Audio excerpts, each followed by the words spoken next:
La jeunesse est l'espoir des lendemains. C'est une petite citation que j'ai trouvée. Elle nous est offerte par la poète et romancière Sophia Shirin Hutt, que je ne connaissais pas, hein, je l'avoue, mais je vous invite à la découvrir. Elle écrit des choses merveilleuses, il faut le reconnaître. La jeunesse est l'espoir des lendemains. Alors nous avons décidé au Club Metz Technopole de faire nôtre cette courte mais éminente promesse, et pour la confronter au témoignage de la jeunesse qui nous entoure et qui, depuis plusieurs mois, et assurément, je crois, trop longtemps, on va tous en être d'accord, se languit, comme nous tous, d'une vie qualifiée de normale, d'ouverte, de libre, d'épanouissante, chaleureuse, partagée, amoureuse, etc. Alors, il est vrai que nous ne sommes pas France Télévisions, on ne dispose pas des moyens qui seront mis en place ce 18 mars dans le cadre d'une émission de télévision exceptionnelle, hein, je vous l'annonce, vous l'avez peut-être noté, déclarée d'utilité publique et consacrée à la jeunesse de notre pays, avec des plateaux en région, notamment à Nancy d'ailleurs, donc c'est valorisant pour notre Grand Est. Nous ne sommes que le club Metz Technopole, mais nous avions envie aussi, modestement et concrètement, de nous saisir à notre manière de ce thème longtemps resté un non-sujet, je mets des guillemets, et en tout cas pas médiatique, il faut bien le reconnaître aussi. Alors avec la jeunesse de notre territoire et aussi les femmes et les hommes qui les accompagnent dans leur parcours de vie d'étudiantes et d'étudiants et de jeunes adultes, on va prendre le temps de lire la période inédite que nous traversons au travers de leur regard, pour finalement tenter d'apporter un peu de réconfort, de soutien et surtout aussi des perspectives à la génération 2021, telle qu'on l'appelle aujourd'hui d'une manière un peu commune. On pourrait peut-être même critiquer cette dénomination, vous le ferez peut-être. Alors cette lecture, on va la mener avec le concours amical de nos 6 invités, d'honneur du jour, que je vais vous présenter sans tarder, sans protocole non plus, et qui ont gentiment accepté de nous livrer leurs réflexions, leurs expériences, sans doute aussi leurs émotions, et ce dans un format qui sera un peu différent de nos traditionnels petits déjeuners. La conversation sera sans doute un petit peu plus débridée, et en tout cas, c'est ce que nous souhaitons. Je vais déjà souhaiter la bienvenue à Léo Gilles. Bonjour Léo, comment ça va ? Alors, merci d'être avec nous ce matin. Vous êtes étudiant à l'IAE Metz School of Management, en master contrôle de gestion et audit. Vous nous raconterez un peu votre parcours dans quelques instants. À côté de vous, Thomas Enoch, j'espère que je prononce bien. Bonjour Thomas, soyez le bienvenu. Vous êtes heureux d'être là ? Super, vous êtes élève apprenti dans un cursus de licence responsable commercial et marketing digital que vous réalisez à l'IFA, l'Institut français des affaires à Metz, et votre apprentissage se déroule dans l'excellente maison de presse La Semaine, un partenaire du club. On va parler de tout ça, vous êtes magnifiquement épaulés, messieurs, à l'occasion de ce petit déjeuner exceptionnel. Voyez plutôt qui se trouve à vos côtés. Il n'y a pas d'ordre, je l'ai dit, mais quand même. Marc Siamana, bonjour. Ça va ? Bonjour, oui, ça va, oui. Très heureux Merci. de vous retrouver ici ce matin. C'est la première fois dans le cadre de vos nouvelles fonctions de vice-président de Metz Métropole, délégué à l'enseignement supérieur, à la recherche et à la vie étudiante, qu'on vous accueille, et on en est heureux. Metz Métropole, faut-il le rappeler, un supporter de poids pour le club Metz Métropole depuis tellement longtemps. Merci encore. Ça fait toujours du bien de se le redire. Gilles Charles, bonjour. Et merci également d'être avec nous. Bonjour. Directeur de DocaPost Applicam. En 2 mots, est-ce que vous pouvez nous rappeler ce qu'est DocaPost Applicam ? Tout d'abord, déjà, je suis ravi de pouvoir participer à ce petit déjeuner et puis d'apporter une vision un peu de l'entreprise sur la jeunesse. Alors, DocaPost Applicam, c'est une entreprise du Technopole d'une centaine de personnes qui fait partie du groupe DocaPost, qui lui-même fait partie du groupe La Poste, en particulier de la branche numérique et grand public. DocaPost, c'est un acteur de la transformation numérique dont l'objectif était d'être un tiers de confiance à l'heure où on parle beaucoup des GAFA et de la gestion des données. Donc, DocaPost se positionne comme un tiers de confiance et a ambition d'accompagner bien évidemment le groupe La Poste dans sa transformation numérique, mais aussi les acteurs de 3 grands marchés qui sont la santé, la banque assurance et aussi le secteur public. Et c'est dans ce cadre-là que DocaPost Applicam intervient particulièrement, avec des solutions qui vont permettre de gérer les aides et les subventions pour les collectivités locales, que ce soit les régions, les départements. Et dans cette activité-là, nous, on fournit à la fois toute la solution informatique qui vont permettre aux bénéficiaires de s'enrôler, aux partenaires aux bénéficiaires de pouvoir disposer d'horaires de chez les partenaires. Et on va faire tout l'accompagnement, que ce soit l'instruction, l'animation du réseau. Et dans la région, on gère un dispositif que beaucoup connaissent, qui est la carte jeunesse pour la région Grand Est. Merci d'être avec nous ce matin. Didier Nobile, votre voisin. Bonjour, cher Didier. Bonjour. Heureux que vous soyez présent à nos côtés. Tout va bien? Très bien. J'ai envie de dire plutôt bien, même malgré les circonstances. Malgré les circonstances. Alors, pour vous présenter simplement, vous êtes maître de conférence à l'IAE de Metz School of Management, une composante de l'Université de Lorraine, faut-il le rappeler, composante au sein de laquelle vous avez aussi des responsabilités sur les notions de partenariat et de relations entreprises. Comment va l'équipe de l'IAE? Je crois que vous avez prononcé un mot fondamental, équipe. Aujourd'hui, nos équipes sont devenues des teams. On fonctionne en teams.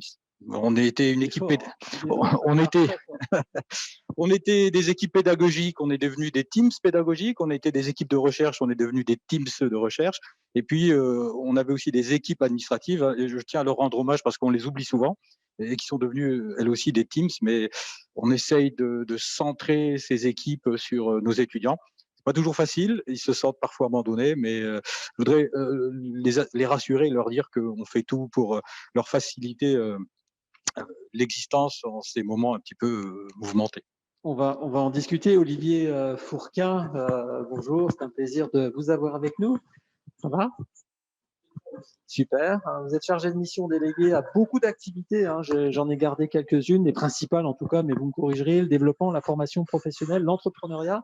Et vous faites tout ça au CESI Est, donc le campus d'enseignement supérieur et de formation professionnelle. Vous nous redites en 2 mots le CESI? Nous sommes un statut associatif, on y tient beaucoup, sans but lucratif. Nous avons été créés en 1958 par un groupe d'industriels et notre conseil d'administration reste les branches professionnelles. Alors, en 2 mots, pour vraiment pas être long, notre objectif, c'est de répondre aux besoins du terrain avec comme valeur deux valeurs essentielles qui sont la promotion sociale, c'est très clair, et bien sûr l'excellence. Il faut savoir que 2/3 des ingénieurs saisis sont des primo-post-bac de leur famille. Donc nous sommes vraiment, et sur une 3e valeur qui est émergée, en fait, elle est constatée, nous sommes dans de la très grande diversité au niveau de nos publics. Le message est vraiment de dire, venez, vous avez un avenir, on va vous aider à le bâtir. Alors quelques chiffres pour finir. Le CESI, c'est 25 campus en France, plus de 1000 collaborateurs, mais surtout 24 000 apprenants. Nous sommes à poids lourd national. Et pour faire un petit focus sur la région Ouest, nous sommes présents sur Strasbourg, Reims, Dijon. Et pour les Messins, qui sont d'ailleurs nombreux, nous sommes sur Metz. Je vous invite à aller sur le site cesi.fr, vous aurez tous les détails. Voilà. Nancy. Oui, nous sommes à Villers-les-Nancy, pour être précis. C'est fou, hein. C'est vrai qu'on est à la CCI de la Moselle, donc voilà. C'est évidemment une taquinerie. Mais c'est vrai que vous ne l'aviez pas dit. Léo Gilles, si vous voulez bien, quelques mots avant d'entrer dans le vif du sujet pour nous dire tout simplement qui vous êtes, un peu votre parcours, en quelques mots. Oui, bien sûr. Alors, moi, je suis originaire de Verdun, donc en Meuse, où j'ai effectué ma scolarité jusqu'au bac. Et j'avais effectué déjà un bac un petit peu technique dans le domaine du marketing. Ensuite, je suis parti à Metz en DUT-GEA, spécialisé là maintenant dans le management. Et j'ai poursuivi ensuite en licence de sciences de gestion, qui était une année un petit peu obligatoire et passerelle pour pouvoir arriver en master, en contrôle de gestion et audit, donc à l'IAE, dont Monsieur Nobile est le responsable. Et voilà. Il paraît que vous êtes un bon élève. J'ai entendu dire que je l'espère. Un brillant étudiant. Je l'espère. Est-ce que vous avez des passions, jeune homme? Oui, bien sûr. Alors, c'est d'ailleurs une passion qui est un petit peu une chance actuellement, parce que c'est une passion de plein air. Je suis passionné d'équitation en compétition. Donc, mon père était éleveur de chevaux, en plus d'avoir une activité professionnelle à côté. Et ce qui me permet quand même de m'évader beaucoup plus que mes collègues, camarades, chaque jour. Voilà. En même temps, il faut s'occuper du cheval. C'est pas tout à fait donné à tout le monde quand même. C'est ça, oui, c'est un petit peu de boulot. Eh ben, vous êtes bien heureux. Thomas Enoch, oui. Même question. Dites-nous un peu votre parcours. Vous avez la chance d'être aujourd'hui élève alternant dans une entreprise. C'est ça. Vous connaissez déjà le monde de l'entreprise. Comment vous en êtes arrivé là? Eh bien, j'ai commencé par un bac STMG option ressources humaines au lycée Robert Schumann. Ensuite, aimant le journalisme, je me suis dirigé vers une L1 Infocom. Donc, j'ai compris que voilà, la fac, c'était pas vraiment fait pour moi. Donc, je me suis redirigé vers un BTS NDRC, donc négociation relation de la digitalisation client. Donc, je l'ai obtenu. Et à la suite de cela, voilà, je trouvais logique de rejoindre l'IFA en responsable commercial et marketing digital. Donc, ça me paraissait être la suite évidente de mon cursus. Et voilà, donc tout ça, je l'ai fait en alternance, donc au début en BTS, où j'ai pu goûter au monde de l'assurance au Luxembourg. Ensuite, à une agence de communication à Montigny-lès-Metz. Et ensuite, voilà, me voilà au journal La Semaine depuis cette année. Sacrée expérience déjà. Quand vous disiez, j'ai vite compris que j'étais pas fait pour la fac, c'était quoi le sujet? C'est la discipline? C'est le fait Méthodologie, d'être cadré, c'est ça. Ouais. Voilà, je pense que je fonctionne plus le grand ouais, classique. le grand classique scolaire. Vos passions à vous, c'est quoi? Sans être trop indiscret, évidemment. Non, j'aime le sport de manière générale. Après, voilà, plus personnellement, je pratique le football depuis 18 ans. D'accord. Donc, là, malheureusement, Vous en on est un faites petit plus peu éloigné depuis des un moment? terrains. Vous en Comment faites plus depuis un moment? Comment ça se passe? Avec toutes les mesures gouvernementales, on a arrêté depuis le mois de novembre, donc depuis le premier confinement. Donc là, voilà, on doit s'entraîner un petit peu de notre côté. Donc, Vous vous entretenez, ça va? on s'entretient comme on peut. Gardez le coffre. On s'entretient comme on peut, voilà. Alors, je vais organiser la discussion autour de quelques séquences, évidemment logiques, hein, déjà pour faire peut-être un premier constat et se dire les choses sans langue de bois, peut-être aussi pour casser quelques idées reçues. Je voudrais qu'à chaque fois, le point central, ce soit vos témoignages, messieurs, et ensuite, c'est des adultes qui vous répondront, entre guillemets, bien sûr, dans une discussion ouverte, mais c'est vraiment vous, nos invités, aujourd'hui. Alors, si je vous dis jeunesse et crise, de façon globale, qu'est-ce que ça vous inspire? Est-ce que vous êtes des victimes silencieuses? On l'entend souvent. J'ai noté des choses qu'on entend, hein. Je n'invente rien. Est-ce que vous êtes trop insouciant? Est-ce que c'est de votre faute si on n'arrive pas à calmer le virus? Est-ce que vous êtes une génération sacrifiée? Voilà un peu des choses qu'on entend, qui sont plus ou moins justes, plus ou moins perçues de manière différente par les uns et les autres. Comment vous le percevez, messieurs? Je vais commencer par vous. Comme on le perçoit, sûr que depuis que tout ça a commencé, on a forcément l'impression d'être un petit peu mis de côté. Surtout quand on voit que les premières mesures en général, c'est souvent les écoles, même les activités aux alentours voilà, c'est nous les étudiants qui prenons. Après, quand on regarde les infos, voilà, il y a beaucoup le mot étudiant qui revient quand même. Voilà, c'est pour ça qu'on essaye de se faire un petit peu entendre comme on peut, mais on pense être des victimes collatérales quand même de tout ça. Vous avez le sentiment d'être une génération sacrifiée. Est-ce que c'est pas un peu exagéré cette notion quand même? C'est fort, génération. Ouais, le terme est peut-être un petit peu exagéré, parce que voilà, on tente quand même de nous faire suivre notre cursus scolaire comme on peut. Voilà, on sait bien que c'est pas forcément de la faute des établissements ou autres. Donc après, le terme génération sacrifiée me paraît quand même un petit peu fort. Léo, comment vous réagissez à mes premiers questionnements sur cette ambiance générale avec tout ce qu'on entend? Je vais pas le répéter ici. Est-ce que vous êtes des insouciants, des inconscients? Je pense qu'on n'est pas plus inconscient finalement que d'autres personnes, hein, parce que C'est vous les on a beau- quand même, les jeunes. bah, C'est exprès, hein. je suis entouré de personnes aussi qui sont plus âgées que moi, qui ont 40, 50 ans et qui respectent bien moins les mesures que mes amis. Et je crois pas qu'il y ait d'âge pour être insouciant. Et non, nous, on est privés de tout ce qu'on peut faire et c'est ça qu'on regrette. Et enfin, qu'on soit jeune ou plus vieux, c'est la même chose. Vous vous sentez victime, voire sacrifié? Est-ce que vous utiliseriez ces termes? Ces termes, pardon. C'est des termes qui sont quand même un peu forts et je pense qu'il faut utiliser des mots justes. Et non, je dirais quand même pas victime et sacrifié. On est tous des victimes du Covid finalement. On est tous tributaires des décisions qui sont prises et peu importe notre âge finalement.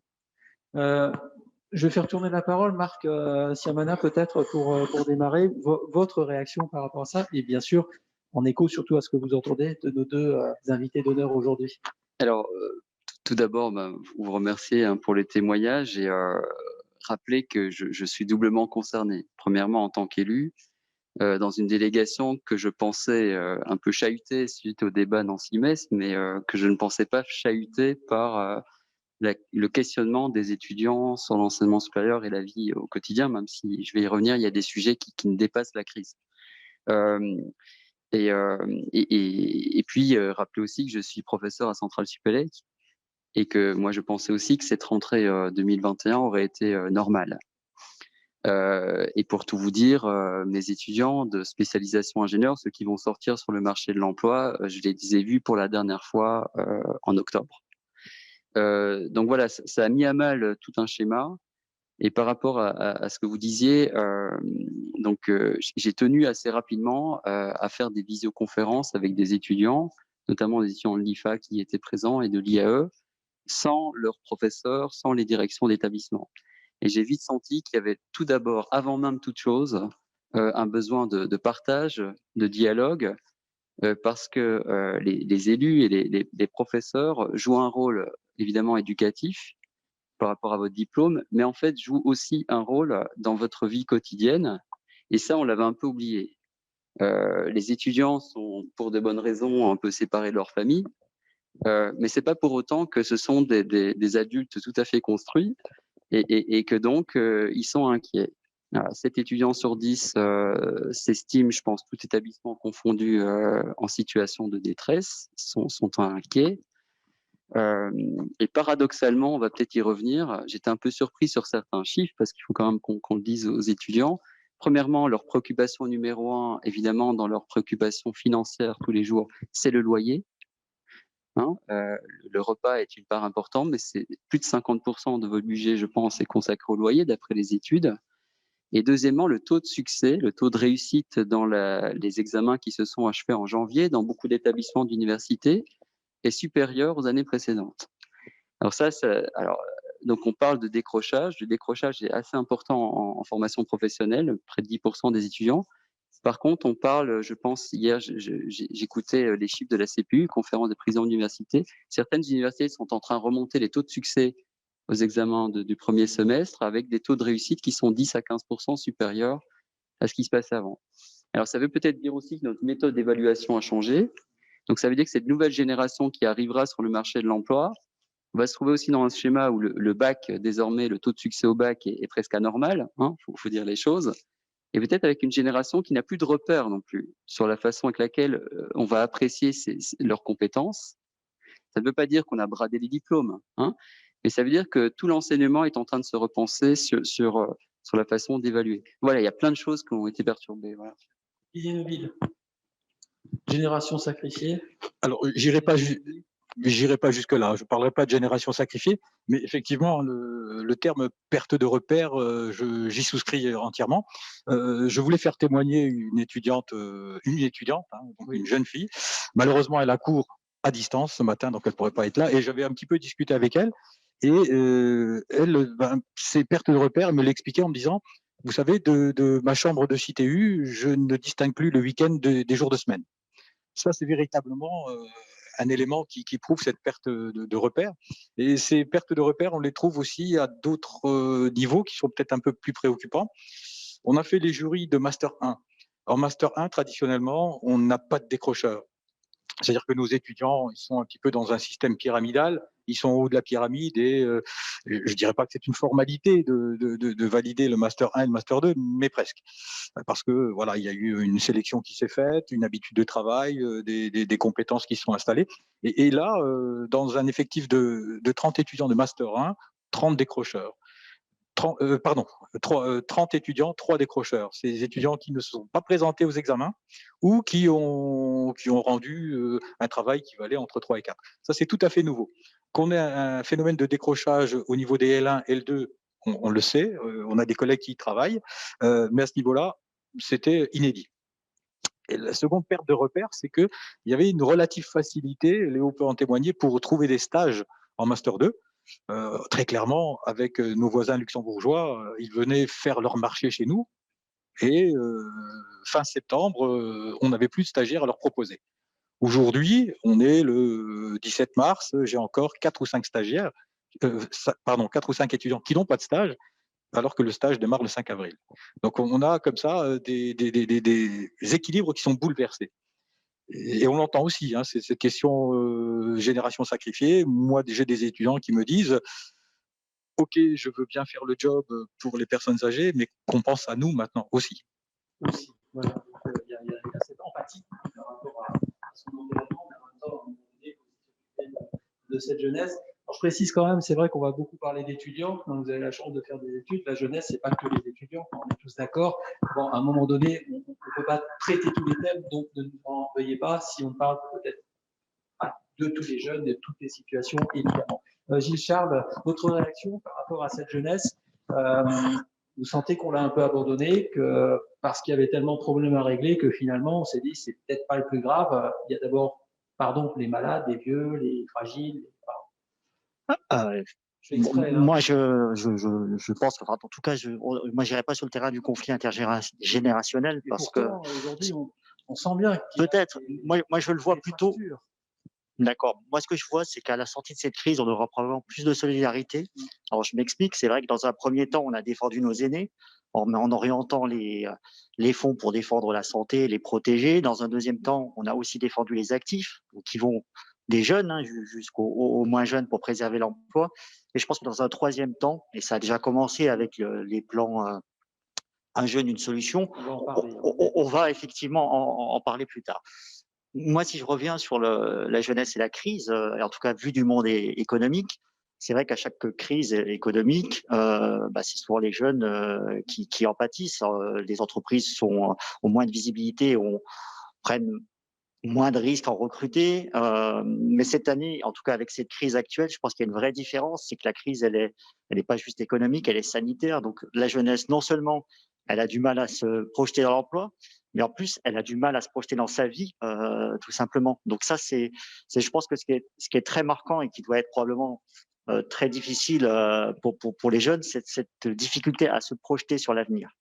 Je voulais aussi rebondir sur le fait de l'insouciance. Et alors là, c'est plutôt le père qui parle parce que j'ai des enfants et moi je les rejoins. Les jeunes sont beaucoup moins insouciants que certains adultes qui font clairement n'importe quoi. Et moi je pense qu'il faut le souligner. La jeunesse, elle est responsable et c'est pas une génération sacrifiée, c'est probablement une génération qui aura pris un peu de retard sur certaines choses, mais qui aura appris beaucoup. Je pense qu'on en parlera parce que la crise, c'est aussi un formidable accélérateur sur l'apprentissage, les façons de travailler. Ce qu'on fait là, il y a un an, nous, on savait pas le faire, on aurait même pas, on se serait dit c'est beaucoup plus compliqué.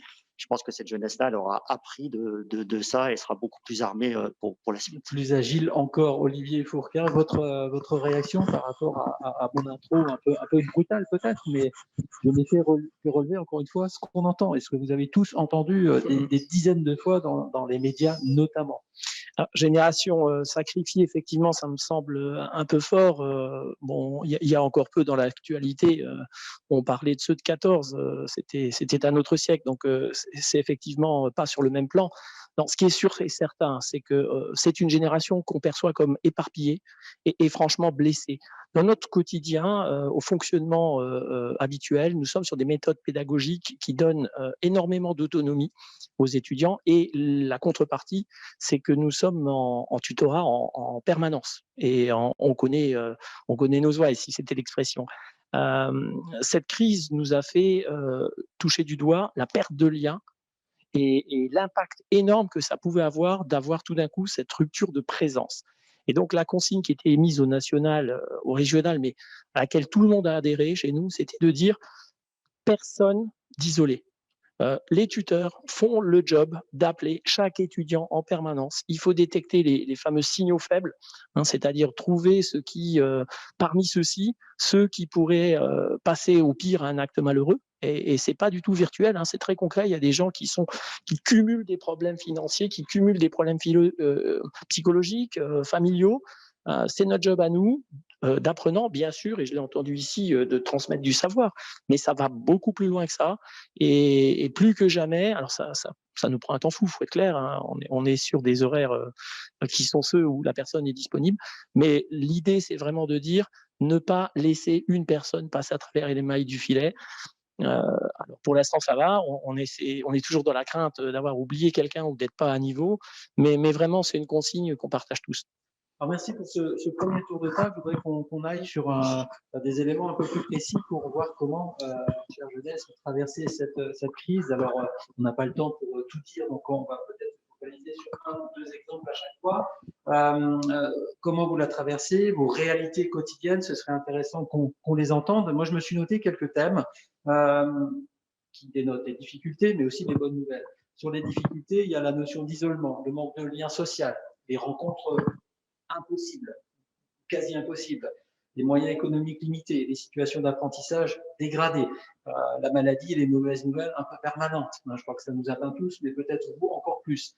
Autour des bonnes choses qu'on pourrait retenir, la solidarité, les nouveaux apprentissages, ça vient d'être dit, la capacité d'adaptation que vous avez quand on est jeune, quand même, on s'adapte un peu plus rapidement, je crois en tout cas. Le cercle familial peut-être comme valeur refuge. Voilà, autour de ces éléments, j'aimerais bien que vous nous disiez un peu comment vous le ressentez, comment vous traversez cette période bien sûr trop longue. Et ensuite, les adultes, eux aussi, prendront au moins un exemple pour dire, voilà, nous concrètement, ce qu'on fait justement pour répondre à ces éléments que vous soulevez là. Ça vous va?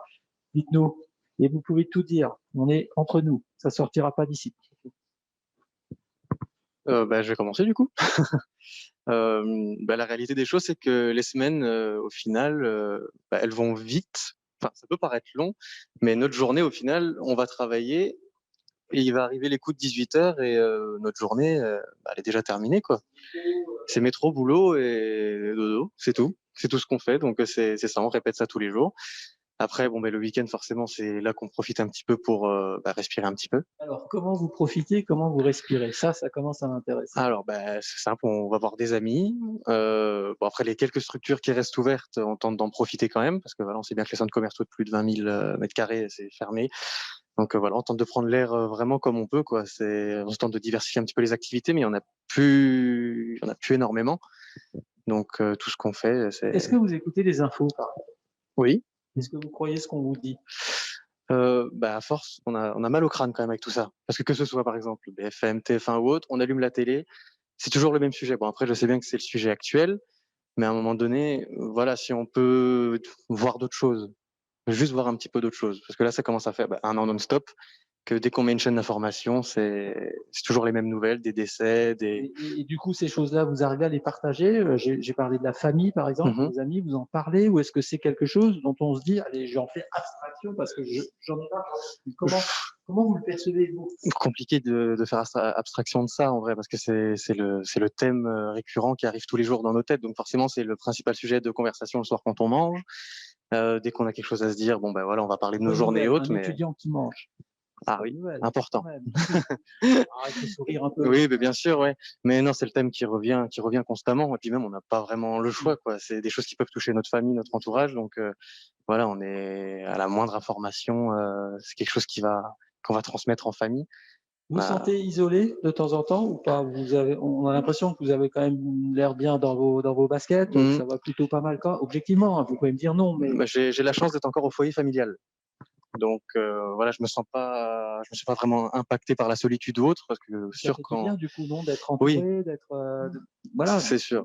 Quand je vois des étudiants, quand je vois des reportages avec des jeunes seuls à Paris dans des 20 mètres carrés et autres, là voilà, ça fait de la peine quand même. Moi ça va, j'ai la chance d'être encore au domicile familial. Vous avez des amis qui ne sont pas forcément étudiants, dont vous pouvez peut-être parler, ou des choses que vous partagez avec eux, comment ils vivent cette période? La principale, les amis que je fréquente, ils sont un peu dans le même registre que moi, donc ça veut dire école et travail. Donc ça veut dire qu'ils arrivent quand même toujours à avoir du monde, à bouger la semaine. Voilà, j'ai plus vraiment d'amis dans le cercle scolaire classique. Ou alors le peu qui est à la fac a aujourd'hui la chance d'avoir un petit peu de présentiel, le reste en distanciel, mais ils le vivent encore Vous avez envie encore de bien. revenir en présentiel ou pas? Oui, oui. Ouais, franchement, pour avoir un petit peu de contact, voilà. C'est quand même cool de se lever le matin, on met son ordi, on prend son café, on écoute le prof, mais en même temps.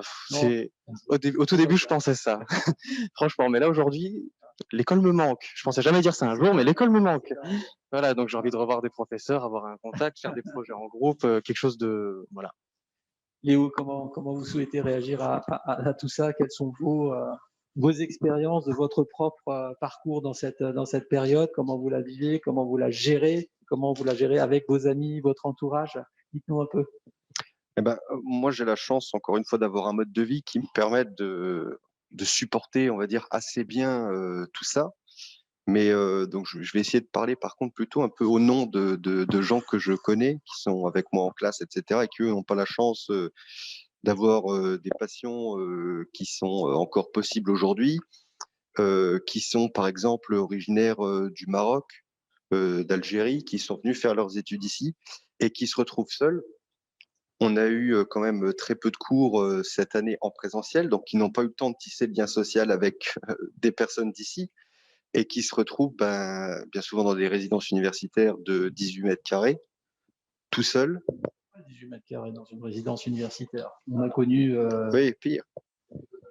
Mais bon, y vivre toute la semaine depuis quand même un moment et qui n'ont pas la possibilité finalement de rentrer chez eux parce qu'il y a quand même des cours qui sont en présentiel, des examens qui sont en présentiel quelques jours par semaine et qui se retrouvent enfermés et dans l'obligation de... Ça, pour ces gens-là, ça doit vraiment être compliqué et j'aimerais pas vivre ça, vraiment pas. J'ai parlé du cercle familial. Est-ce que pour vous, c'est un refuge? Est-ce que c'est quelque chose, c'est une valeur qu'on oublie quand tout va bien? Et finalement, dans des périodes comme ça, est-ce que c'est pas un élément qu'on peut qualifier de bonne nouvelle, des liens qui se resserrent dans les familles, pas partout, je sais bien, mais quand même. Moi, j'ai toujours été quelqu'un de très famille, on va dire. Donc, j'ai toujours été très proche de ma famille. Et bien que je ne vive plus avec elle aujourd'hui, parce que, comme je le disais, je suis originaire de Meuse, je prends quand même des nouvelles régulièrement et j'essaie d'y retourner toutes les semaines, voire tous les 15 jours maximum, voilà, prendre des nouvelles et aller les voir. Parce que je trouve que c'est important quand même de garder le contact, déjà qu'on n'en a plus beaucoup. Donc, au moins avec cela. Qu'est-ce que vous avez appris pendant cette période? Qu'est-ce que vous savez mieux faire maintenant alors que vous ne disiez pas il y a un an, bah, je vais faire ça, j'ai envie de progresser là-dessus, etc. Dans n'importe quel domaine. Comme votre camarade qui dit bah, l'école me manque, je ne pensais pas qu'un jour l'école me manquerait. Qu'est-ce que vous avez appris, vous? Ah bah oui, l'école me manque lui aussi. Mais apprendre à mieux gérer l'outil numérique, ça c'est sûr que ça peut aider pour plus tard. Et parce que maintenant, je pense que suite à cette crise, le monde professionnel risque d'évoluer et de garder un petit peu quelques traces de ça. D'ailleurs, on ne sait même pas jusqu'à quand est-ce que ça va durer. Et sinon, non, je n'ai rien appris de particulier, si ce n'est que j'aimais plutôt bien ma vie d'avant. Messieurs, les adultes, je vous appelle comme ça, qu'est-ce que, alors bien sûr, des réactions par rapport à ce que disent nos deux amis, mais peut-être un exemple d'une action, d'une initiative qui vous a marqué ou que vous-même avez entrepris pour essayer d'accompagner, d'aider, de soutenir, de régler un problème, etc. Est-ce que chacun de vous, dans vos casquettes respectives, avec vos casquettes respectives, vous pourriez nous éclairer sur ce point? Je commence avec vous, Monsieur Salam. Oui, alors tout ce que vous m'avez dit, là, enfin tout ce que vous avez dit à nos auditeurs, je l'ai entendu aussi en visioconférence. Alors, par exemple, une action très concrète, j'ai pas vécu le premier confinement comme élu, j'ai vécu le deuxième d'octobre. Voilà, 2 jours après, j'ai rapidement compris qu'on allait avoir un sujet à traiter, qui sont les étudiants sous critères sociaux, mais qui ne peuvent pas bénéficier du repas à 1 euro. Alors, ça a un trou dans la raquette, ce sont les étudiants internationaux ou non boursiers. Emmanuel Macron l'a réalisé en février. Nous l'avons réalisé en octobre, sans être critique par rapport à l'État, mais ça arrive que les élus locaux sont plus alertes que le gouvernement. Et donc, on a multiplié par 4 le financement qu'on a accordé au Crous, lors d'un vote d'une délibération en novembre, pour permettre de financer 12 000 repas, entre octobre et décembre, pour les étudiants sous critères sociaux d'action sociale du Crous. Voilà. Ça a été très concret, très immédiat.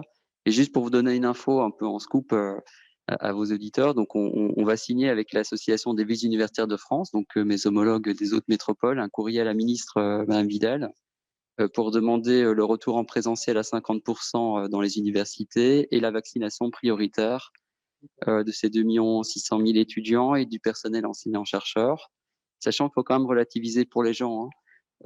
Si on souhaite, c'est à peu près la livraison de doses qu'on a en 1 mois. C'est du Pfizer et du Moderna, c'est ce qu'on attend. Sinon, on le décide, là maintenant, on est capable de vacciner tous les étudiants en 1 mois.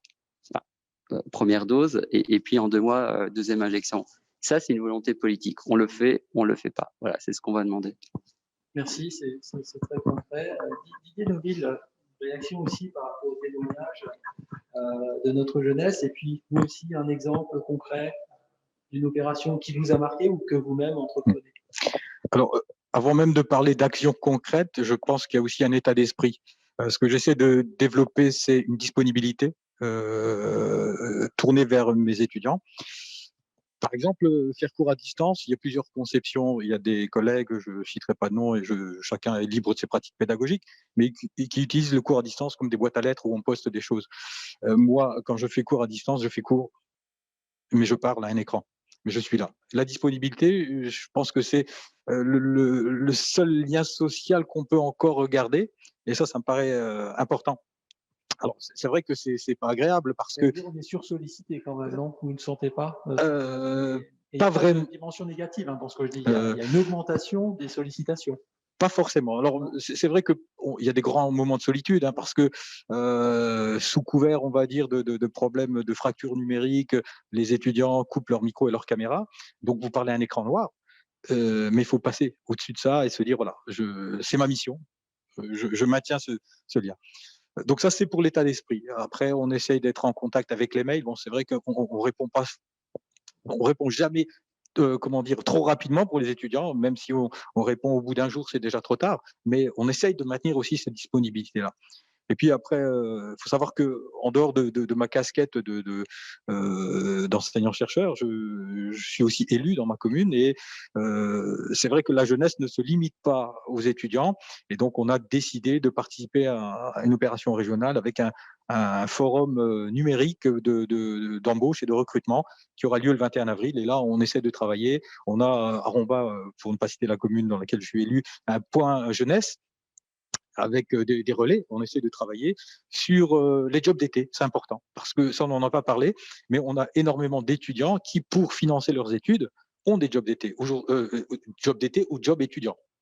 Aujourd'hui, les jobs étudiants, ça a été réduit à la portion congrue. Donc, et là, on a véritablement un problème financier. Et puis, ceux qui n'ont pas forcément de job étudiants profitent pour avoir des jobs d'été et accumuler un petit pécule pour financer les études. Donc là, je crois qu'il faut être proactif et se projeter déjà cet été pour se dire nos prochains étudiants, nos prochains salariés, il faut les aider dès maintenant. Ça se passe dans quelle commune déjà? À Romba. J'ai pas bien compris. Charles, je ne vais pas répéter la question, c'est la même, c'est exactement la même.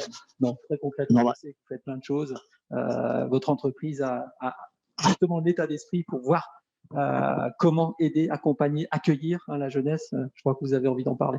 Oui, pour réagir, en fait, ce qui est remonté, le sentiment de passer son temps à travailler ou à étudier pour les jeunes, en réalité, dans l'entreprise, c'est à peu près la même problématique pour tous les salariés. Les salariés ont l'impression de se lever, de faire du Teams et puis de se coucher. Voilà. Et par contre, c'est d'autant plus difficile, effectivement, pour les jeunes actifs, puisque souvent, c'est des gens qui débutent dans la vie par définition, qui ont des salaires, et donc ils sont aussi dans des environnements qui sont plus compliqués que quelqu'un d'établi. On parlait de 18 mètres carrés, mais alors c'est le cas à Metz avec des jeunes salariés qui sont vraiment dans des locaux qui sont pas forcément adaptés, pour faire du télétravail. Télétravailler tous les jours depuis son canapé, c'est très compliqué.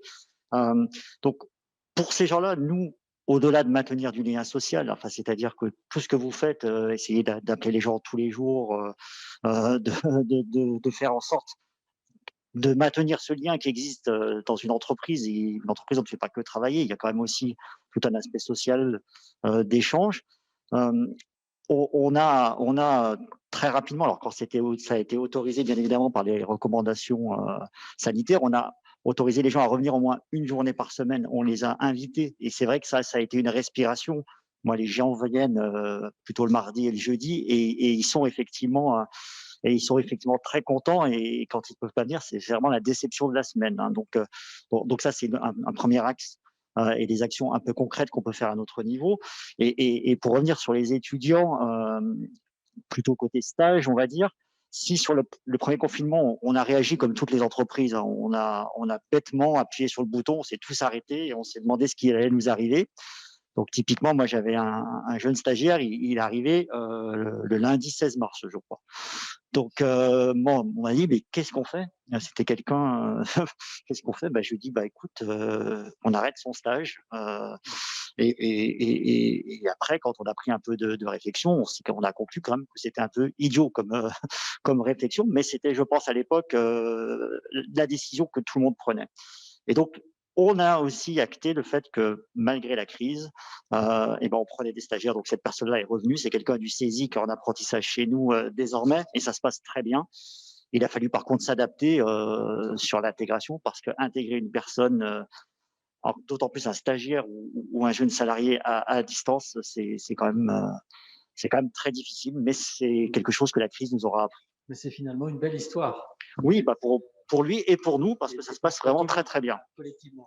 Exactement. Olivier Fourquin, votre réaction déjà aux deux témoignages de Thomas et Léo, et puis vous aussi, une initiative, un projet, une action très concrète.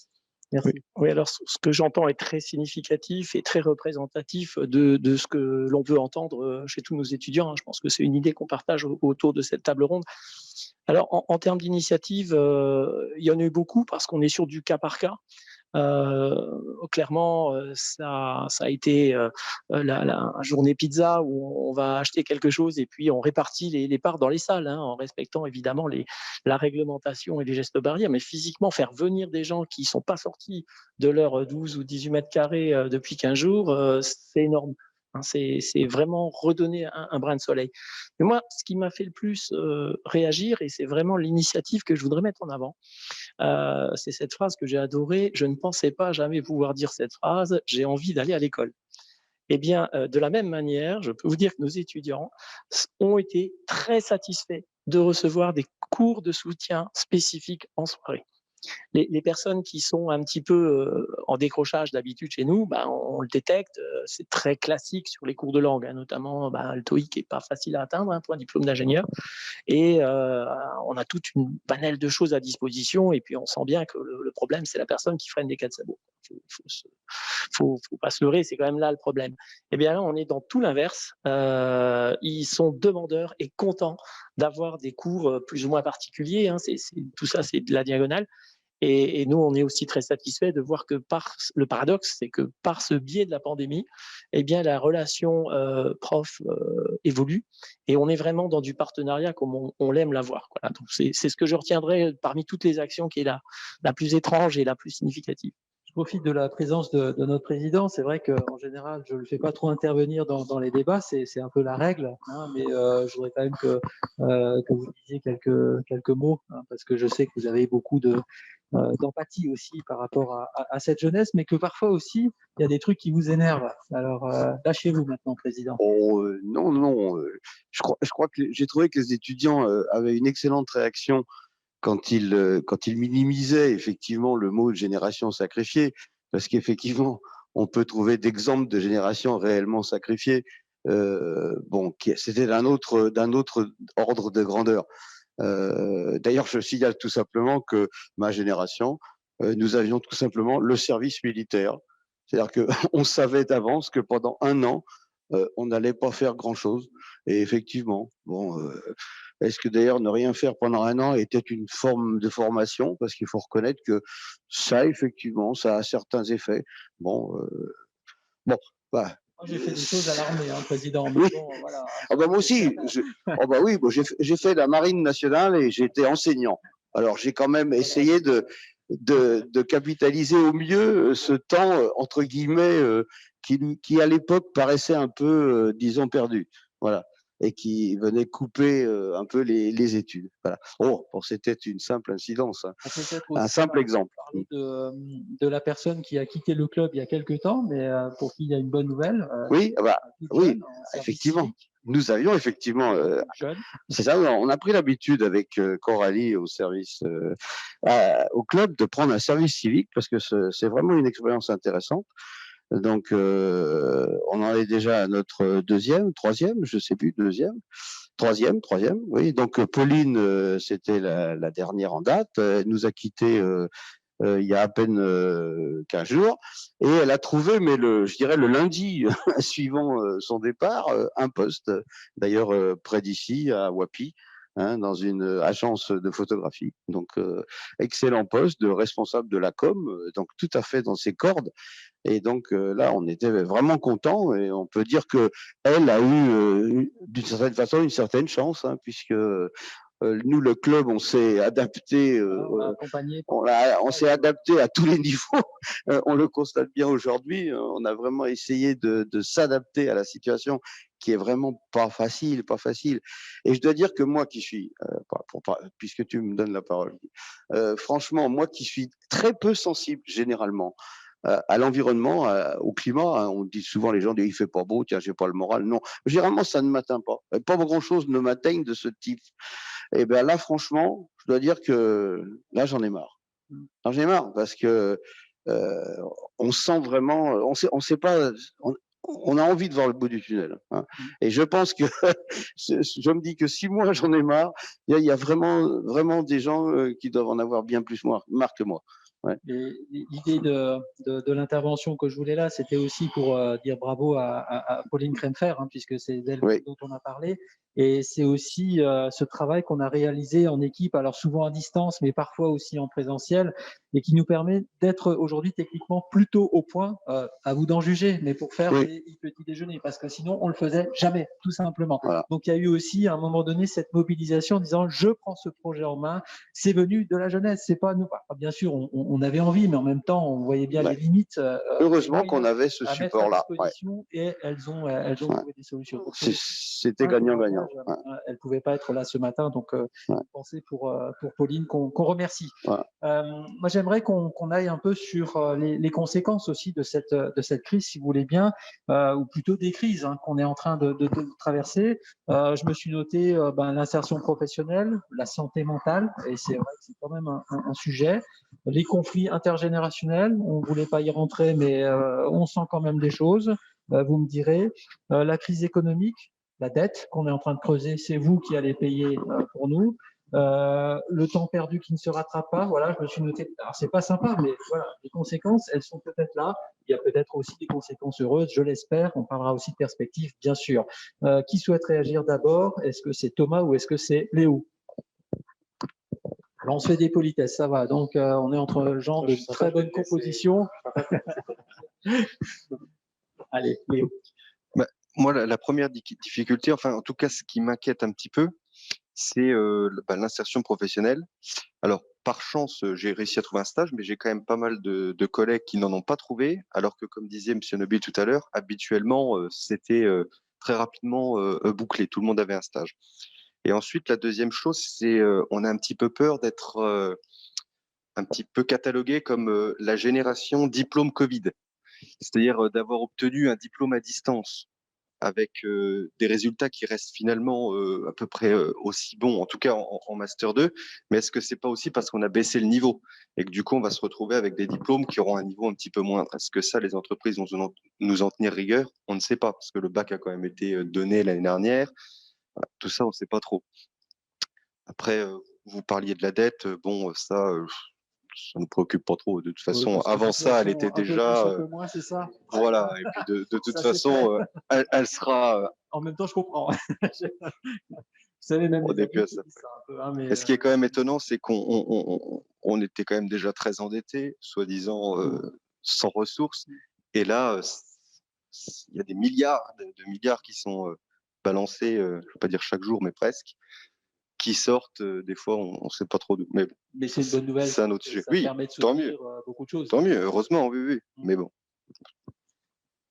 Et vous, Thomas? Je ne vais pas rajouter grand-chose à ce que mon collègue a dit parce qu'il a quasiment tout dit.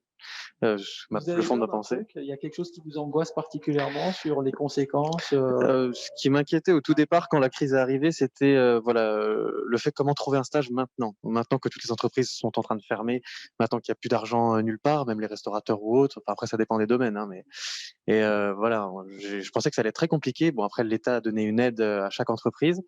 Donc, ça nous a en quelque part sauvés, parce que sans cette aide-là, en vrai, là, je pense qu'on était tous un petit peu embêtés pour la suite de nos études. Donc, forcément, après, c'était tous nos projets qui tombaient à l'eau. On peut rien prévoir, on peut rien planifier. Donc, voilà. Après, ça se rattrapera pas. Après, voilà, on se dit on est encore jeune. On a encore toute la vie devant nous. Mais là, c'est du temps qu'on pourra jamais rattraper. Il faut vivre avec, c'est comme ça. Après, voilà, comme j'ai dit, on est encore jeune. Non, non. Après, Ce qui me frappe dans tous vos témoignages depuis tout à l'heure, on parle de la crise, elle est sanitaire, personne ne parle de maladie. Vous n'avez pas eu la trouille, peut-être pas pour vous, quoique, pour quelqu'un de chez vous, peut-être avez-vous connu des personnes malades et qui auront peut-être des séquelles, etc. C'est pas venu. Voilà, je vous dis là, bah, pour nous personnellement, peut-être que comme vous dites, ça doit être l'inconscient du jeune, on va dire ça. Après, forcément, on fait quand même l'insouciance. Voilà, bien sûr. Bien sûr. Et après, voilà, pour notre entourage, bah, forcément, on fait quand même attention. C'est pour ça on fait pas n'importe quoi. Mais bien sûr que si, on a peur quand même. Parce qu'avec tout ce qu'on voit à la télé, forcément que ça nous fait peur. Ça peut toucher n'importe qui, jeune comme plus âgé. Donc forcément, on est concerné par ça. Moi, personnellement, dans ma famille, j'ai eu la chance de pas avoir de cas particuliers. Voilà, donc c'est sûr, ça fait quand même peur. Léo, sur la dimension sanitaire, une angoisse particulière, conséquences. Si vous avez été, vous pouvez ne pas le dire, bien sûr, mais touché de près ou de loin par la maladie. Alors personnellement, non, j'ai pas été touché ni de près ni de loin. J'avoue avoir été un petit peu inquiet au premier confinement. C'était un petit peu nouveau. Première fois qu'on vivait quelque chose d'une telle ampleur, quand même confiner le pays. Et puis maintenant, non, tout est revenu, on va dire, à la raison. Et alors, ça va pas plaire à tout le monde ce que je vais dire, mais moi j'ai l'impression un petit peu qu'on nous chamboule un petit peu toutes nos vies pour finalement pas grand-chose, puisque, alors moi je regarde pas du tout la télé, enfin en tout cas pas du tout les médias. J'aime bien me renseigner par moi-même sans être tributaire des médias qui sont finalement un petit peu politisés. Mais toujours un média, mais pas oui, le oui. classique, on va dire. Voilà. Et c'est que finalement, j'ai l'impression que le gros problème de cette crise, c'est finalement les hôpitaux qui n'ont pas assez de lits. Et finalement, le problème, il est là. Bon, alors, je caricature un petit peu la chose, mais si jamais on avait créé des lits supplémentaires comme ce qui avait été promis, et que depuis 10 ou 15 ans, le nombre de lits qui ont été supprimés n'avait pas été supprimé, on n'en serait sûrement pas là aujourd'hui. Et ça, je pense qu'on paye des erreurs politiques du passé, mais bon, c'est fait, c'est fait. Et voilà, je trouve qu'il n'y a pas de raison particulière de fermer un pays comme ça, ou en tout cas, je ne la comprends pas. Sur les conséquences à plus ou moins long terme de cette crise, messieurs, qu'est-ce que vous avez envie de souligner? Qu'est-ce qui vous inquiète? Ou au contraire, vous vous dites, bah, c'est là, mais on va le gérer. Comment vous souhaitez réagir? Merci Amana pour débuter. Merci. Bon, merci pour vos témoignages. Alors, moi, ce qui m'inquiète, c'est ce que vous avez dit sur l'insertion professionnelle et les stages. Alors, j'ai envie de vous donner un message de colère. Ça m'arrive, hein, ceux qui me suivent. On me dit un jeune, une solution. Et moi, j'ai pas envie d'un jeune, une solution. Moi, j'ai envie d'un jeune sans solution. Enfin, sans CENT. Hein, un jeune 1000 solutions. Donc, quand vous tapez sur un jeune, une solution, j'ai fait hier, ce que je disais à Patrice Bourset, j'ai tapé Metz, j'ai 12 offres de stage. Est-ce sérieux? Donc, ayant constaté ça hier soir, je vais faire quelque chose que je n'ai pas l'habitude de faire. Je vais le faire. Je vais contacter l'ensemble des entreprises de la région, dire c'est pas normal, hein. On peut pas avoir 12 offres de stage avec. Donc, soit c'est le logiciel qui recense pas la réalité, soit c'est nous qui sommes pas assez motivés. Je le dis aussi aux collectivités territoriales, je prends ma responsabilité. J'ai moi-même donné des CV d'étudiants en disant aux collectivités, il faut les prendre en stage. On a notre part de responsabilité. Et deuxième chose sur laquelle j'ai envie de le dire aux étudiants, vous avez dit c'est juste. On ne peut pas penser la rentrée 2021 sans être en colère. Il faut qu'on soit en colère. Je vais devoir écrire à nouveau à la ministre, je fais que ça, enfin, mais pas avec les vies universitaires de France, enfin pas tout seul. On me dit, nous sommes en déserts médicaux. On dit, on est en désert médical. Le numerus clausus en Moselle a augmenté sur les 10 dernières années de moins d'1%. On est en train de pinailler pour quelques postes de médecins dans la réforme du PASS et du LAS, enfin, l'ex-PASSES. Mais de qui se moque-t-on? À un moment, les étudiants, on comprend que les étudiants sont en colère. Génération sacrifiée, comme l'a dit Patrice, il y a eu d'autres sacrifices beaucoup plus importants que ceux-là, malheureusement. Mais au-delà d'une génération sacrifiée, admettons qu'on oublie le mot, ça doit être une génération en colère. On ne peut pas se satisfaire demain d'être considérés. Comme vous l'avez dit, on me dit hier à la télé, j'écoutais Jean Castex, on a interrogé, je crois, 3000 Français. Premier poste qu'ils souhaitent supprimer pour retrouver une vie normale, c'est fermer les universités. Mais quelle étude sérieuse m'a-t-on montré de clusters importants dans les universités? Nous n'en avons eu aucun. De qui parle-t-on? Donc en fait, cette génération, elle en a marre, et là c'est mon coup de colère un peu de la fin, hein, mais cette génération en a marre d'être montrée comme une cible d'inconscients ou de gens qui en fait ne pensent pas leur avenir. Ce sont des gens très sérieux qui ne comprennent pas, je pense que vous comprenez pas qu'il y ait 12 offres de stage qui vous soient proposées. Ben, voilà, donc c'est pas un moment, l'État, les citoyens, les élus doivent se mobiliser tous, on a tous une part de responsabilité pour faire en sorte que cette génération, à la rentrée 2021, ne soit pas une génération oubliée. Et ça nécessite des moyens. Je vous parlais 1 mois pour vacciner les étudiants en France. Le souhaite-t-on pas? Voilà. Donc en Angleterre, on ne s'est pas posé les mêmes questions que nous. Ici, on se les pose et on pinaille, vous savez, sur AstraZeneca. AstraZeneca, donc il faut savoir que la pilule contraceptive, dont je m'occupe beaucoup aussi, tout en étant un homme, puisque savoir que les femmes, enfin toutes ces préoccupations coûtent aussi sur leur loyer, sur leur salaire, sur leur revenu à la fin du mois. La pilule contraceptive, c'est 100 fois, 1000 fois plus de risques de troubles de coagulation sanguine que ce dont on me parle. À un moment, on perd la raison quand même. Voilà, c'est un peu mon coup de colère. Désolé Guy, mais voilà. Merci de l'avoir fait. Didier Noville, les conséquences, qu'est-ce que vous craignez? Qu'est-ce que vous espérez? Oui. Alors, si vous le permettez, je vais revenir un instant sur la question des stages, parce que ça me semble important, et après je reviendrai sur des considérations un peu plus générales. Traditionnellement, les stages, c'est une espèce de variable d'ajustement pour les entreprises, et puis je vais le dire trivialement, c'est de la main-d'œuvre à bon compte. Je prends l'exemple de nos masters qui passent 6 mois en stage. Ils sont traités comme des professionnels. Ils sont stagiaires le jour 1, le jour 2, et le jour 3, on leur dit tu vas faire ça et tu as une obligation de résultat. Et aujourd'hui, la variable d'ajustement, les entreprises ne s'en servent pas, et pour cause, parce qu'ils n'en ont pas besoin.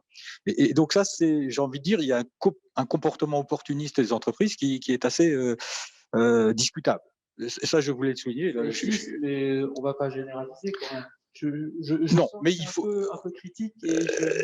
Et pas, non, parce que je voulais quand même sortir un peu de l'angélisme, et il y a des choses qui doivent être dites. Après, pour rester un peu plus positif, moi j'ai envie de rendre hommage à cette génération parce qu'on parie véritablement sur leur solvabilité. Et quand je dis solvabilité, c'est on leur transmet une dette générationnelle avec les retraites. On n'en parle pas beaucoup parce qu'il y a autre chose qui occupe l'actualité. Il y a une dette environnementale, c'est eux qui devront la payer. Et moi, j'ose espérer une chose, c'est que la dette financière, parce que Léo, en tant qu'économiste, il l'a souligné, aujourd'hui, on rase gratis. Moi, j'ose espérer que nos instances européennes, un jour, se mettront d'accord pour l'annuler, cette dette. Parce que sinon, le fardeau sera beaucoup trop fort à porter pour les générations futures. Il y a une entreprise à côté de vous. Monsieur Charles, répondez. Non, on a été venu pour réagir sur nos jeunes invités, mais effectivement, je ne peux pas non plus. Bon, même si je peux comprendre la vision que les stagiaires sont une variable d'ajustement. En tout cas, je pense que ce n'est pas systématique. Chez le Capos Apicam, on a des contrats professionnels, des alternants. Et effectivement, sur ce type de profil, on a des exigences qui vont au-delà d'un stagiaire. Quand on prend des stagiaires, on est là pour les accompagner, les aider. Et la difficulté à l'heure actuelle, c'est que pour pouvoir aider et accompagner des stagiaires, il faut du temps, il faut de la disponibilité et il faut la capacité. Si vous avez, en tant qu'enseignant, vous avez probablement réussi à progresser sur l'enseignement à distance, nous, en tant qu'entreprise, on n'a pas la formation pour accompagner des stagiaires à distance, et c'est un vrai challenge et c'est vraiment difficile. Et puis, il faut aussi revenir sur l'objectif d'une entreprise. Moi, j'ai des salariés. La première chose à faire, c'est trouver du business. Et bien évidemment qu'on a une responsabilité sociétale, on a envie d'aider, mais la réalité, c'est déjà pour moi en tout cas, de trouver du business, de maintenir l'emploi, et puis d'essayer de développer la société si on y arrive. Toujours est-il qu'il faut, bien évidemment, pour que je reviens un peu sur ce que je disais en début de propos. Moi, je pense que dans les conséquences, il faut absolument que le quoi qu'il en coûte, ou enfin, je ne sais pas quelle était exactement la formule, mais ça aille jusqu'au bout. C'est-à-dire qu'on a dépensé beaucoup pour nos aînés, à raison, je pense. Après, la morale dit que c'est à raison. Après, voilà, on a dépensé beaucoup et on dépense encore beaucoup pour les entreprises qui ont des difficultés et des salariés qui sont en difficulté, et c'est aussi logique. Moi, je pense qu'il faut investir beaucoup pour l'avenir, et l'avenir, c'est les jeunes. Donc, il faut investir pour éventuellement compléter leur formation, parce que moi, je ne crois pas que la génération Covid, enfin les diplômes Covid, j'y crois pas plus que ça, mais je pense qu'il y a peut-être des points à améliorer, donc il faudra investir sur cette formation, et il faudra investir aussi pour accompagner l'intégration. Il faudra donner des coups de pouce, ce qui commence à être fait. Moi, je ne juge pas de la politique, mais quand je parlais d'un jeu, une solution, il y a aussi des aides pour embaucher, il y a aussi des aides pour prendre des alternants. Ben ça, il faudra le maintenir et probablement aller plus loin. Et il faudra accompagner pour que cette jeunesse, justement, elle n'ait pas un ressenti sur les autres générations, et qu'on ne transforme pas cela en quelque chose qui pourrait être problématique. Donc, moi, je pense qu'en faisant ça, les conséquences seront minimisées. Olivier Fourquin, votre analyse sur les conséquences, peut-être vos craintes sur ces conséquences de la crise ou des crises que nous traversons et que la jeunesse est obligée de traverser avec nous? Alors, je vais faire un petit peu de la redite, mais avec une manière un peu différente. Ce qui est fondamental dans notre processus éducatif, c'est le partenariat extrêmement fort avec les entreprises. Donc, j'en profite pour remercier DocaPost, vous l'avez signifié.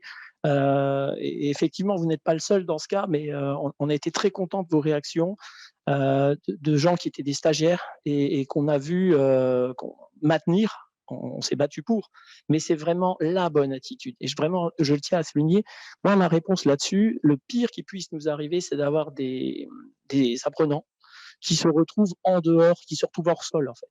Notre cursus est pensé pour travailler avec les entreprises, faire grandir les personnes au fur et à mesure et en parallèle, pour arriver in fine à avoir la personne qu'on a envie d'embaucher et elle-même la personne qui se sent bien dans l'entreprise. Et ça, on ne peut pas le faire, on ne peut pas jouer au tennis tout seul, quoi, ou contre un mur, c'est moins intéressant. Donc, le point clé, c'est vraiment de continuer à accueillir les apprenants au sein des entreprises. Alors, il y a des gens, c'est naturel, ils sont dans des contrats d'alternants qui sont signés, on fait avec. Et puis, il y a les plus fragiles, il ne faudrait effectivement pas que ce soit la variable d'ajustement. Alors, ce qui se passe au CESI, c'est très simple, c'est que tout le monde est allé au feu. Je suis allé personnellement appeler des startups amis en leur disant, voilà, vu les aides gouvernementales, vu la situation, tu es sûr que tu n'as vraiment pas besoin de quelqu'un, parce que j'ai des gens formidables. Mais c'est exactement la réalité du terrain. Malgré tout, il nous reste quand même quelques personnes qui n'ont pas réussi à trouver de stage. Le plus difficile, c'est l'année internationale. Il ne faut pas se leurrer. Aller trouver un stage à l'étranger aujourd'hui, bonjour. Et donc ça, c'est quand même très impactant sur le TOEIC. Mais pour moi, l'impact de la crise, je ne crois pas au diplôme qui sera sous-valorisé. Vous savez, 10 ans plus tard, on regardera ce que vous savez faire. Ce à quoi je crois, moi, c'est vraiment de dire il ne faudrait pas que quelqu'un décroche parce qu'il sort du processus de formation et du milieu professionnel. Donc là, je vous rejoins tous là-dessus. Oui, faisons en sorte que l'offre de stage soit à hauteur des besoins effectifs de la région. Merci. On a l'habitude de passer la parole aussi à notre public. Alors, je sais qu'on est déjà un peu... il est 10h moins 10, on a encore quelques minutes. Je suis désolé, Guy. Je voulais juste dire que je dois y aller parce qu'en fait, alors j'ai une inauguration d'une école à Metz, ça s'appelle l'IMC, qui forme 800 apprenants et en contrat pro et alternance à 10h avec le maire. Voilà, je suis désolé. Alors, je voulais juste dire que vous pouvez me contacter, à la fois vous étudiants et puis les membres du club pour me faire réagir a posteriori ou sur les réseaux. Voilà, je suis désolé de vous laisser. Merci, mais merci beaucoup de votre participation et on se retrouve bientôt. Merci beaucoup. Est-ce qu'il y a des questions ou des commentaires? Alors moi je vois pas d'ici parce que je vois le chat au mur là, mais c'est un peu loin. Est-ce que quelqu'un souhaite intervenir, interpeller l'un de nos intervenants?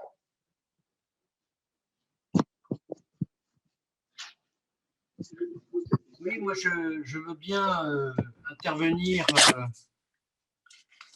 pour dire que il y a une quinzaine d'années, j'étais intervenu dans une école d'ingénieurs dans l'ouest de la France, auprès d'élèves ingénieurs qui se posaient beaucoup de questions sur leur avenir déjà, et qui avaient très peur de l'arrivée sur le plan économique d'ingénieurs indiens, chinois, etc. Et à l'époque, je leur avais dit déjà, parce qu'on parlait beaucoup de développement durable, je leur avais dit, mais vous n'avez pas à avoir peur parce que tout va être à réinventer. Parce que notre société a trop tardé à prendre la mesure des dégâts que nous avons causés à l'environnement. Et donc, il va falloir réapprendre à construire, à cultiver, etc. Et pour ça, bien sûr, on va avoir besoin de compétences, c'est-à-dire de choses acquises, mais on va aussi avoir besoin de volonté, on va avoir besoin de dynamisme, de façon à ce que on prenne à bras le corps toutes ces problématiques qui vont se poser et que il faudra bien faire appel aux gens qui sont là pour les résoudre. On dit depuis maintenant plusieurs décennies que les professionnels vont devoir réapprendre quelque chose tout au long de leur vie. On n'arrête pas de parler de la formation continue tout au long de la vie. Alors, oui, c'est vrai, c'est une parenthèse qui est difficile pour les jeunes d'aujourd'hui, mais il y a quand même le fait que, in fine, ce qu'ils apprennent aujourd'hui, c'est vraisemblablement très peu de ce qu'ils auront à mettre en pratique demain, à part les fondamentaux. Ce qu'on doit aujourd'hui, c'est leur apprendre à apprendre, mais ce n'est pas leur bourrer les crânes de choses qui font partie du monde passé, alors qu'eux ont à créer l'avenir. Voilà. Ce qu'on doit, c'est être solidaire avec eux. Merci, merci, c'est un message d'espoir. On le prend comme ça en tout cas. Est-ce qu'il y a d'autres réactions en direct ou peut-être dans le chat? Il y a des choses qu'on...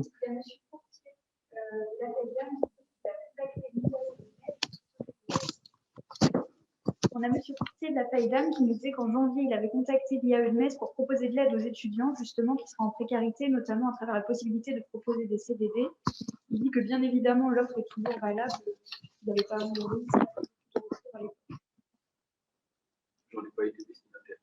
Je vérifierai. Bien reçu. Message est passé. Je voudrais vous mettre en contact de toute façon. Oui, avec plaisir. Sinon, c'est M. Kandianika qui nous dit ce qu'il vient de nous résumer. Mais pas de questions particulières.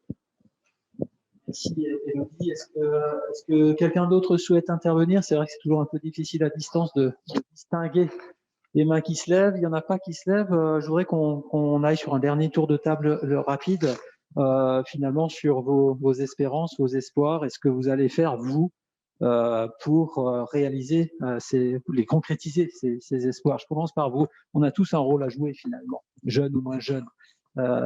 Allez, Léo, avec sa petite lingette. Voilà, vous voyez qu'on a été très respectueux, en tout cas le mieux possible, hein, des gestes barrières. Léo, vos espoirs et qu'est-ce que vous allez faire? J'espère que tout va s'arranger. Je vais continuer à garder le cap, et à travailler, à porter le masque comme tout le monde, puisque finalement on n'en aura pas trop le choix.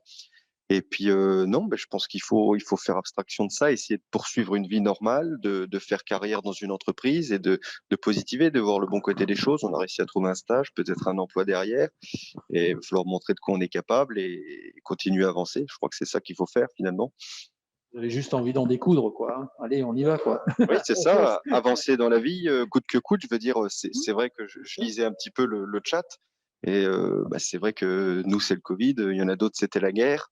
Finalement, il vaut peut-être mieux que ce soit que ça, entre guillemets. C'est pas faux.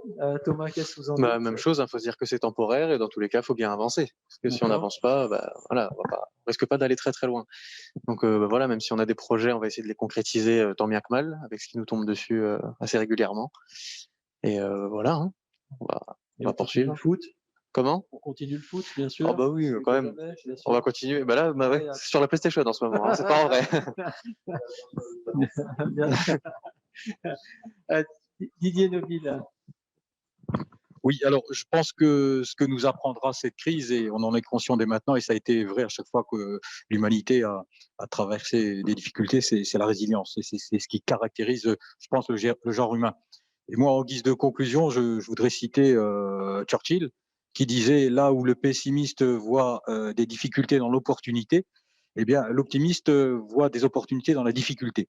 Et c'est véritablement le message que je veux adresser à notre jeunesse. Merci. Gilles Charles, votre espoir est... Bon, j'ai pas prévu de citation, hein, mais on voit les gens qui ont l'habitude de faire des conférences, etc. Bon. Simplement, moi, ce que j'ai envie de voir, c'est comment on va s'en sortir. Ça, c'est une certitude. Enfin, moi, j'ai aucun doute là-dessus. Et que pour s'en sortir et pour rebondir après, parce que c'est ça l'important, on aura besoin de la jeunesse. Moi, j'ai travaillé longtemps avec Patrice Bourset, qui était quand même quelqu'un que je salue encore une fois et qui m'a appris que la jeunesse, c'était amener des idées nouvelles. Là où des fois les anciens ou les expérimentés voient des problèmes et des points de blocage, et ben un œil neuf, un œil jeune, un œil complètement différent, ça vous trouve des solutions. Donc, moi, j'ai vraiment confiance en la jeunesse et puis bon, pour mes enfants aussi, hein, bien évidemment. Mais et je pense que nous, notre rôle, c'est essayer de les aider au maximum, chacun à notre niveau. On ne pourra pas tout faire, mais voilà, moi, je suis plutôt optimiste et je me dis que le plus dur est derrière nous et ça ira mieux demain, forcément. Olivier Fourquin, votre espoir? Alors, je vais passer pour le vieux conférencier parce qu'effectivement, j'ai une citation qui me semble très bien. d'Edmond Rostand, on le cite peu, mais sa phrase me parle beaucoup. C'est la nuit qu'il est beau de croire à la lumière. Et effectivement, je pense que dans la crise que l'on traverse, ceux qui sombrent et ceux qu'on relève, ça relève de ceux qui, tout d'un coup, revoient une perspective. Alors, je vais être très club, parce que dans les perspectives concrètes, hein, et on voit bien que ça motive énormément les jeunes aujourd'hui, il y a l'entrepreneuriat, et une des formes qui s'est pris chez nous, tout simplement, un étudiant saisi, il s'est inscrit au club MC6, enfin, il s'est inscrit dans le trophée, il y participe, il croit à son idée, on l'a soutenu, voilà. Alors, je lui souhaite toute chance, hein, on verra bien que le meilleur gagne, bien sûr, mais c'est une forme de perspective. Au lieu de penser aux difficultés, c'est de retrouver par ce biais de ce que je vais faire personnellement et de s'impliquer pour aller de l'avant. Se projeter, agir, innover, bien sûr, être résilient, bien sûr, mais surtout ne pas subir. C'est le message qu'on a envie de passer ce matin. Alors évidemment, c'est un débat qui n'a rien d'exceptionnel, c'est sûr. J'entends déjà des critiques en se disant mais on n'a rien appris. L'idée, c'était pas d'apprendre quoi que ce soit, c'était de donner de la parole et de le partager entre nous, parce que ce qu'on entend dans les médias, c'est un peu là-haut. On ne sait pas d'où c'est trop générique. Là, ce sont des personnes qui sont chez nous, c'est notre territoire, ce sont des personnes qu'on croise tous les jours, nos étudiants, nos profs, nos responsables politiques, nos chefs d'entreprise. Et l'idée, c'était de partager ces éléments entre nous et de continuer rien qu'à se passer des coups de fil. Voilà, Marc Yamana qui part parce qu'il a un engagement, mais qui dit « vous m'appelez », rien que ça, moi je trouve que ça a de la valeur. Les messages dans le chat, alors je ne les vois pas parce que je suis myope, mais je vois qu'il y a plein de choses. Voilà des éléments concrets. Et l'idée, c'est ça aussi, le club Metz Technopole, c'est de mettre en synergie, de partager des choses et de réfléchir ensemble pour avancer ensemble. Patrice Bourset, comme d'habitude, c'est vous qui avez le mot de la fin. Tout à fait, merci Guy. Déjà, je voudrais déjà rassurer sur la valeur du diplôme. Je rappelle que je suis un 68ard. Que n'a-t-on pas dit de la valeur du bac en 68? Je précise que je l'ai eu en 67. Bon. Alors, évidemment, comme c'est le concours des citations, j'ai la mienne. Bien entendu. Ça, c'est une tradition. Alors, avant, je rappelle tout de même que les packs sponsors pour le trophée MC6, qu'on a évoqué aujourd'hui et qui est un magnifique événement du club, sont toujours ouverts, et je sais que la période n'est pas optimale. C'est la même chose pour nos adhésions, nous avons du mal, c'est bien normal. Je comprends la personne qui se dit en ce moment c'est pas tout à fait le mieux disant à apporter. Bon, que fait le club? Bon, d'un autre côté, vous pouvez aussi vous dire que le club repartira, c'est sûr, certainement sur les chapeaux de roue. Et il a d'ailleurs Il a d'ailleurs, oui, on repartira de plus belle. Mais d'ailleurs, on l'a prouvé puisque je crois que juste au déconfinement de la rentrée là, de 2020, nous avions fait 3 ou 4 petits déjeuners magnifiques, juste dans le créneau où on nous a permis de faire un peu de présentiel. Donc je pense qu'on repartira dans le présentiel de façon remarquable. Alors ma citation du jour, bah, j'ai été chercher loin puisque je savais qu'il y en aurait d'autres. Alors j'ai été chercher tout simplement les valeurs sûres. Alors Socrate, il y a tout de même 2500 ans. Qu'est-ce qu'il a écrit? Il a écrit rien n'est trop difficile pour la jeunesse. Donc, sur ces mots, on va dire merci à Léo, merci à Thomas, merci à vous, messieurs, et merci à vous, mesdames et messieurs, de nous avoir suivis pour ce je ne sais plus combienième petit déjeuner du club. On revient bientôt. L'atelier juste après, plus fort après la crise, pardon, vendredi matin 8h30 pour les personnes intéressées. Faites attention à vous. À bientôt. Merci beaucoup. Belle journée.